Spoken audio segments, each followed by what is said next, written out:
नमस्कार मित्र आणि मैत्रिणींनो. तर आज टिफिनला बनवलेली मी गवार बटाट्याची भाजी आणि इतकी टेस्टी झालेली ना. आणि ही भाजी आहे ती मिरचीमध्ये बनवलेली मी, म्हणजे मिरची, कांदा, टोमॅटो, लसूण हे सगळं घालून बनवलेली आणि खूप टेस्टी झालेली.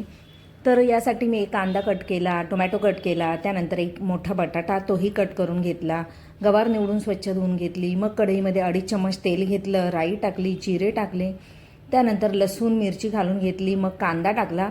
छान फोडणी फ्राय झाल्यानंतर मग हळद घातली, टोमॅटो घातला, मीठ घातलं, हिंगही घातलं आणि छान मिक्स केल्यानंतर मग हे गवार बटाटा आहे तो घालून घेतला आणि मिक्स करून घेतल्यानंतर बारीक गॅसवरती त्याला शिजू दिली आणि अगदी 10-15 मिनटात ही भाजी तयार झाली आणि खूप टेस्टी झालेली.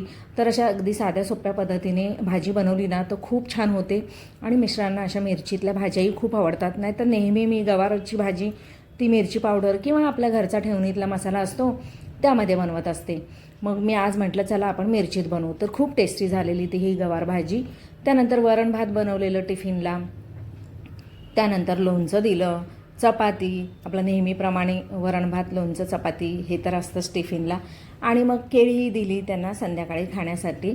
आणि अशा तऱ्हेने आजचा टिफिन झाला माझा पॅक. तर अशा पद्धतीने नक्की भाजी बनवून बघा तुम्ही.